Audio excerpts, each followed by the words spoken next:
J'apprends énormément et je suis très satisfaite de mes missions.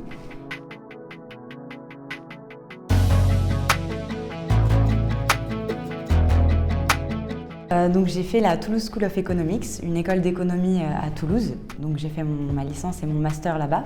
Et j'ai fait une année de césure à Singapour, entre la licence et le master, dans une université partenaire qui s'appelle la Singapore Management University. Ensuite, j'ai fait mon stage de fin d'études chez Capgemini en tant que consultante CRM. Et puis, j'ai travaillé 1 an chez Business France en tant que data analyst dans l'équipe marketing. J'ai fait beaucoup de dashboarding sur Power BI. Et je suis arrivée chez Elevate en mai 2022, donc ça fait tout juste 1 an. Donc, j'ai travaillé pour différents clients depuis que je suis arrivée chez Elevate. J'ai travaillé pour Cardiff, pour Dentsu, donc des clients dans le secteur de l'assurance ou dans le secteur de la communication.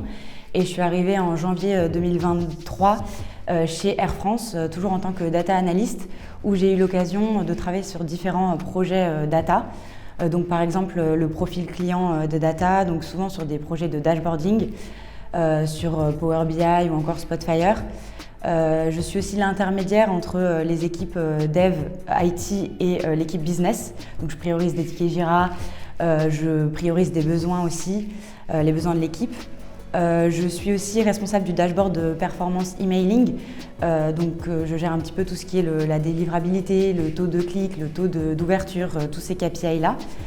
C'était avant un dashboard Excel que j'ai transformé et automatisé en un dashboard Power BI.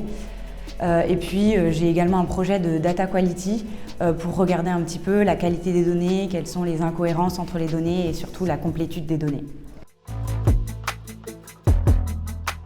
Je pense que c'est le fait que les fondateurs aient à peu près le même âge que la plupart des consultants, voire même ils sont plus jeunes que certains.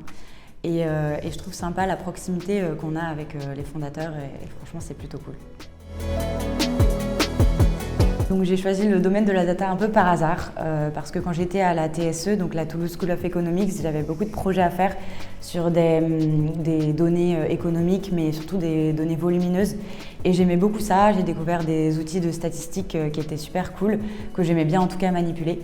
Et puis donc j'ai continué dans ce domaine et puis après j'ai découvert les outils de dashboarding encore plus fun. Du coup je me suis dit let's go, continuons là-dedans. Sincérité, opportunité et bonne ambiance. Sincérité parce que Elevate est toujours à l'écoute de mes envies et ils sont assez honnêtes dans tout ce qu'ils font. Opportunité parce que ça m'a donné l'opportunité de travailler pour des grands comptes, ce que j'aurais pas forcément eu cette opportunité si j'avais travaillé ailleurs. Donc je pense que c'est une chance. Et bonne ambiance parce que voilà, il y a plein de consultants qui sont jeunes, cool, on fait plein d'afterwork, les locaux sont sympas, donc franchement il y a vraiment tout le temps une bonne ambiance chez Elevate. Un peu par hasard à la base parce que c'est donc eux qui m'ont contacté sur LinkedIn et je me suis dit ça a l'air d'être une petite boîte assez ambitieuse, ça correspondait parfaitement avec ce que je voulais faire donc je me suis dit why not, let's go et je regrette pas du tout mon choix.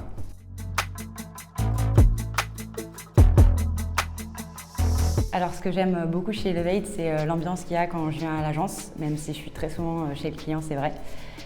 Et puis aussi, ils me trouvent toujours des missions qui me fit parfaitement. Donc ça, c'est plutôt cool aussi. Je suis très satisfaite de mes missions et j'apprends énormément.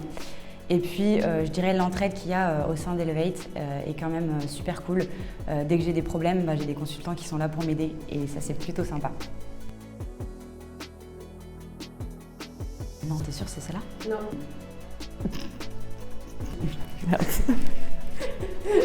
L'entraide. On refait. J'avais oublié la première phrase.